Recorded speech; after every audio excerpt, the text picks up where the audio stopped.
আমরা জঙ্গলে সত্যি থাকতে পারছি না, কিভাবে থাকবো বলতো? আর এত লোকের অত্যাচার, এত গোজাগাজি ফেলতে আসছে, এত নোংরা, আমাদের আর দ্বিতীয় কিছু নাই। কিন্তু এটা কি কোনো ব্যবস্থা না? পৌরসভা থেকে আমি এতদিন বলছি, কত লোক আসছে। এই পুকুরটা কাদের? এই পুকুরটা কাদের? এই পুকুরটা বাপ্পাদের। বাপ্পাটা বলতে কে? অলোক সাহাদের। অলোক সাহাদের পুকুর এটা? হ্যাঁ, আচ্ছা আচ্ছা। আর এই গন্ধ, এই বর্ষার দিনে জলে গন্ধে থাকতে পারি না। এখানটাতে কি অবস্থা দেখ বাবা, তোরাই দেখ। এটা হচ্ছে একটা পুকুর, এই পুকুরটার অবস্থা পুরোটা বরবাদ করে দিয়েছে। মেবি এই জায়গাটাকে বিক্রি করবে, এই জায়গাটাকে আস্তে আস্তে ভর্তি করতে চলেছে। এখানকার যারা যারা আছে এই পুকুরের দায়িত্বে আমি জানি না কে আছে, কিন্তু এই পুকুরটাকে আস্তে আস্তে পুরোটা ভর্তি করবে, তারপর প্লট ওয়াইজ বিক্রি করবে, তারপর টাকা কামাবে। কিন্তু আমাদের অগ্নিমিত্রা পাল বলেছে যদি আপনার প্রাইভেট প্রপার্টিও হয়ে থাকে না কেন, আপনার দায়িত্ব সেটাকে পরিষ্কার করা।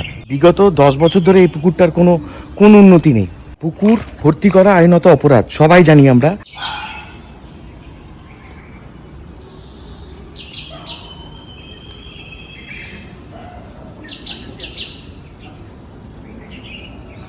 এখনো বোঝা যাবে, কিন্তু অনেকটাই ভর্তি করা হয়ে গেছে, দেখে বোঝা যাবে না যে এটা একটা পুকুর ছিল। ময়লা ডাস্টবিন যেটাকে বলে, একটা ডাস্টবিনে পরিবর্তন হয়ে গেছে।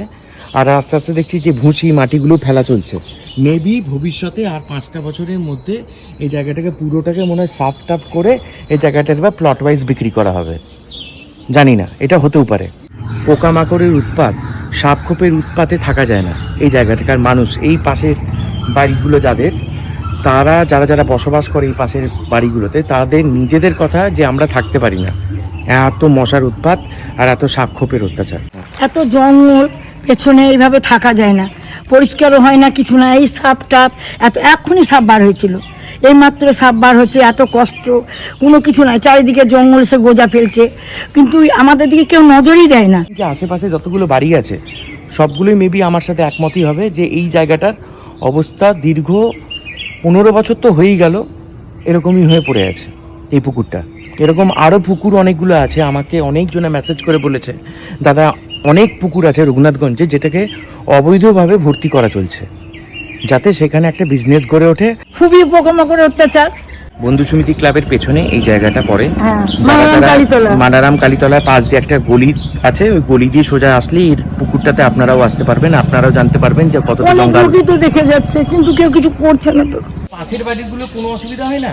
কি করে বলবো, বিধায়ক বাবু ও চেয়ারম্যান বাবু ওরা সবাই যেন এই জায়গাটা একটু তদবির করে দেখাশোনা করে। এবার দেখবে এবার পৌরসভার লোকই দেখবে, কারণ কি এখন নতুন চেয়ারম্যান চলে এসেছেন সন্তোষ চৌধুরী আমাদের পৌরসভাতে, তো উনি অনেকটা অ্যাক্টিভ চেয়ারম্যান।